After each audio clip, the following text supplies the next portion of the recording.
Yahoo Fantasy Football, the Tucson Tackle Dummies League. This is your Week 14 quick take, the final week of the regular season in the Tucson Tackle Dummies League. The final week of the season was filled with drama in each and every matchup, and seeding was decided in a frantic wildcard race that played out all the way through the final plays of the Monday Night Football matchup. We'll start with the league's top seed coming into the week in a fight for the Wildcat Division crown. Inglorious Bear Jew defeats Lombardi's Ghost 194.2 to 143.6. Lombardi was unable to hold on to the league's top seed and tumbles to the number 5 seed in a loss to Bear Jew. When it counted the most, Bear Jew delivered a knockout blow with his highest score of the season to take the division title in a 50-plus point blowout. Blowout does not imply that Lombardi played poorly, however, as the Brady to Welker connection went for 43.53 points, and on defense, Lombardi got 22.5 at linebacker. Defensive back Antoine Bethea had 10.5, and the Seattle defense went for 20 points for Lombardi.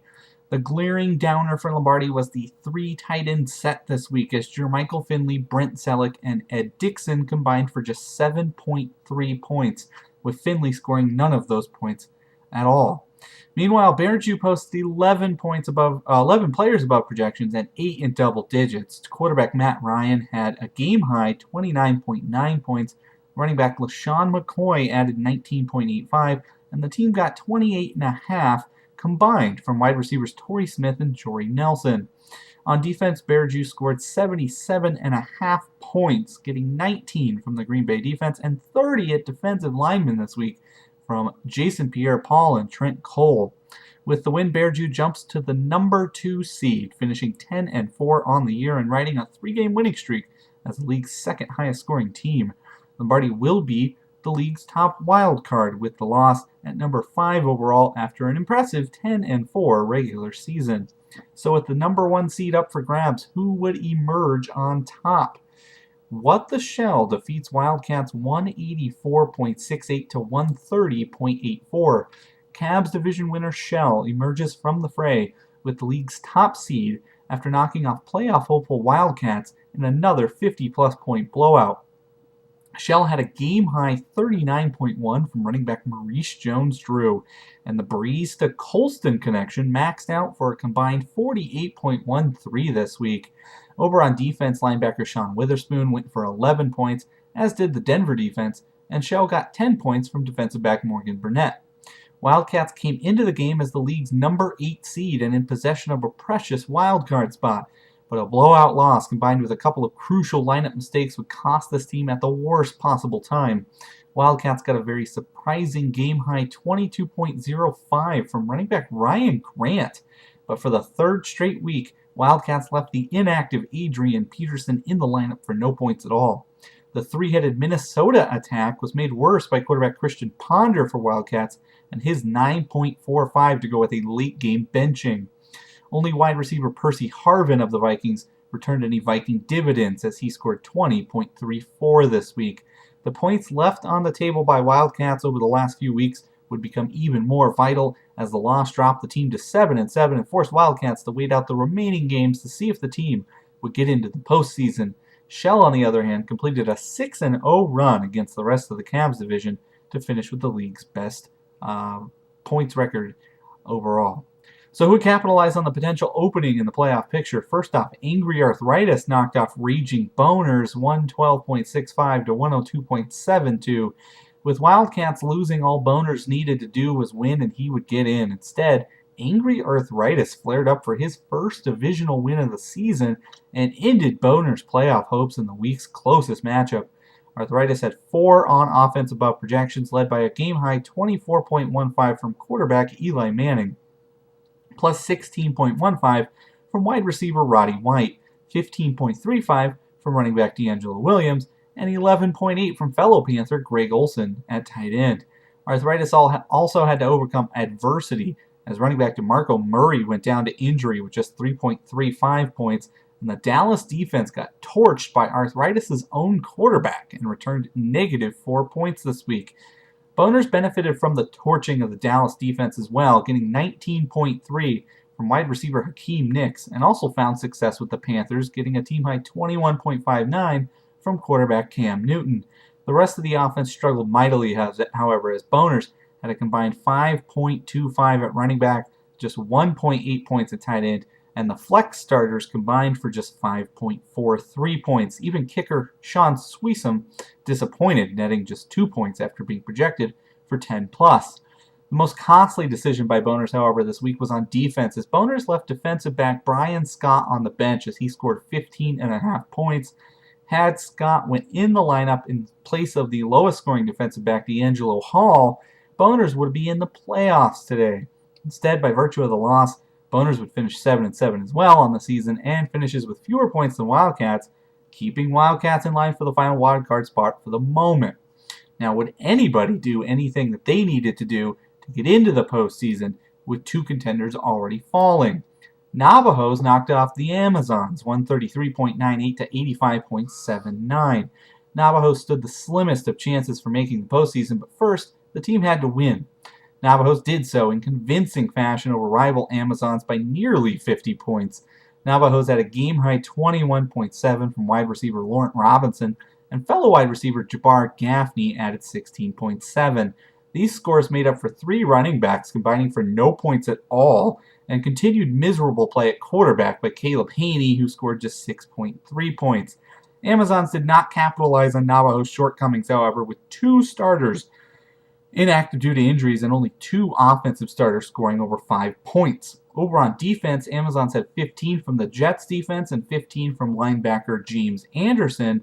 Navajos answered back, though, with 15 from the Chicago defense, 14.5 from defensive lineman Chris Averill, and 11.5 from linebacker Sean Lee. Navajos winning was step one, but this team was unable to complete the qualifications for a playoff bid as Navajos remained just over 53 points behind Wildcats in that crucial 7-7 tiebreaker. Amazons finished the season her first in the Tucson Tackle Dummies League with a 4-10 record. So Wildcats survived two challengers for its wildcard bid, with one more true challenger remaining. That challenger, Championship Cheese, knocked off Big Ben's Revenge 159.69 to 83.9. Cheese came into the final week of the season needing a win and some help to get into the postseason. The first big piece of help was getting to play the league's worst team, Big Ben. Big Ben started a quarterback that didn't even play, two injured defensive backs that didn't play as well, and six more players that scored fewer than 5 points this week. Nearly 30% of the team's scoring this week came from the Philadelphia defense, which had a game-high 25 points. The second big break for Cheese was in the team's performance, as the team scored its highest score of the season. 7 offensive starters scored in double digits, led by tight end Antonio Gates with 20.55. The team's highest scorer, quarterback TJ Yates, actually went to the Cheese bench this week, outscoring starter Josh Freeman 21.9 to 12.64. Cheese was able to beat this miscue by getting 18.5 from running back Marion Barber and 20.4 from fellow running back Ray Rice.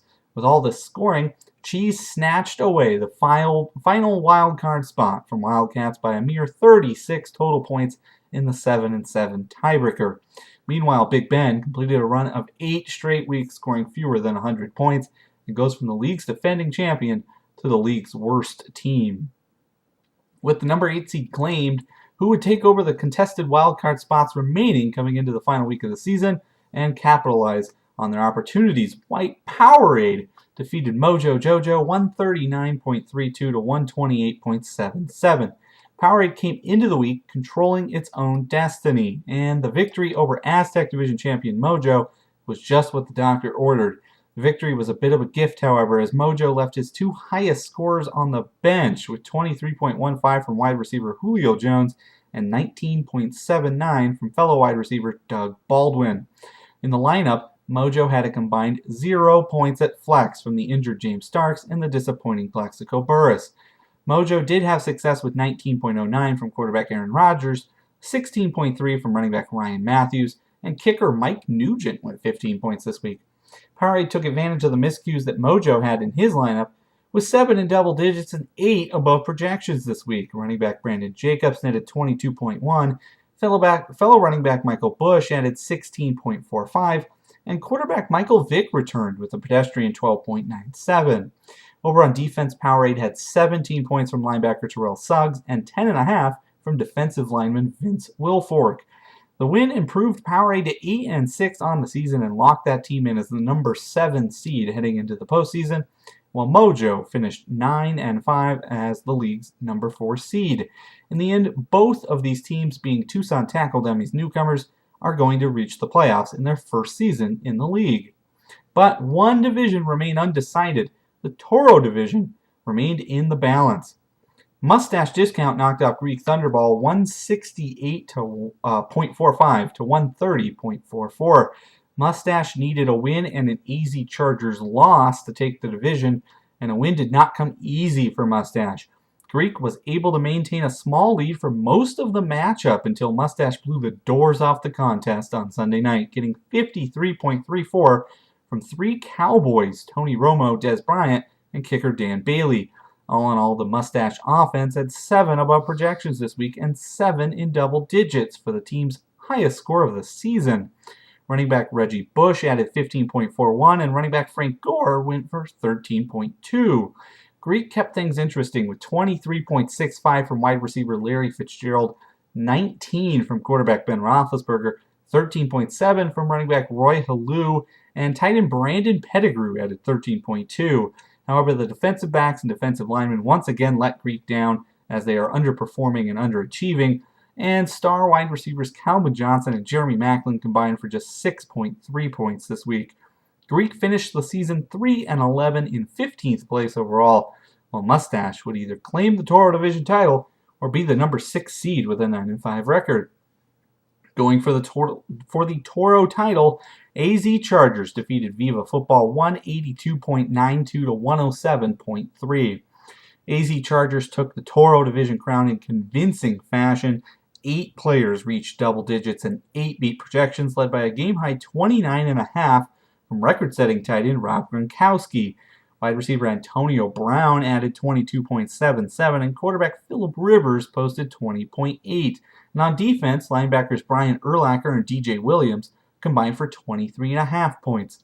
Viva managed just 4 in double digits this week and 6 above projections. Viva had a combined 63.85 from 4 running backs, but flagship running back Arian Foster contributed to just 6.4 points worth. Towards that, quarterback Alex Smith scored a measly 7.6 points. Wide receivers Johnny Knox and Mike Williams combined for just 6.25, and the defense as a whole scored just 21 points this week. Viva finishes her first season in the Tucson Tackle Dummies League at 4-10, 13th overall, and AZ Chargers locks down the number 3 seed at 10-4 for the year. With the regular season now in the books, the top 8 teams remain in a tournament to the death. Here are your matchups going into next week's play, Week 15 in the NFL season, the opening week, the opening round of the Tucson Tackle Dummies 2011 playoffs. Number 1, What the Shell will take on number 8 Championship Cheese. Shell was the league's highest scoring team and winner of the Cavs division. Shell beat Cheese 161-154 in Week 11.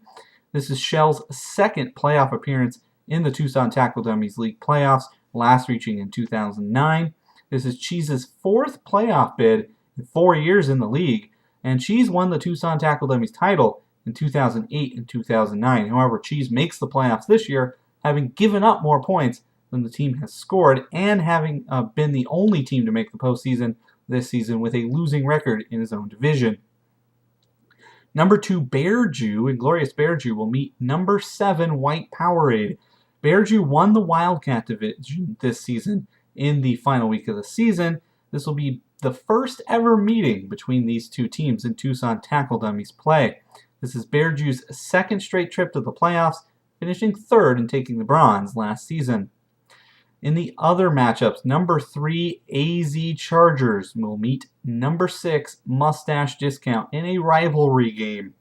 AZ Chargers won the Toro division by a game this season. These division rivals met Week 3 and again in Week 12, with AZ Chargers winning the Week 3 matchup handedly and Mustache Discount winning the Week 12 matchup in a close one. This is AZ Chargers' first trip to the postseason in the league. And for Mustache, it's their 4th trip in 4 years, finishing 3rd, 6th, and 2nd in the last 3 seasons. And in the final matchup of the playoffs, number 4 Mojo Jojo will take on number 5 Lombardi's Ghost. Mojo won the Aztec division, his first season in the Tucson Tackle Dummies League. Lombardi finished the season, though, with more wins than Mojo, 10-9. This will be the first ever meeting between these two teams. For Lombardi, it's the 2nd straight trip to the postseason for this team, finishing 6th in last year's postseason run. So those are your matchups heading into playoff week. For the rest of the teams, the 8 other teams in the league, your seasons are over. So it'll just be the 4 matchups going into play in Week 15 in the NFL season, and we'll see who comes out on top and who makes it to the semifinals of the Tucson Tackle Dummies 2011 season. See you back here next week.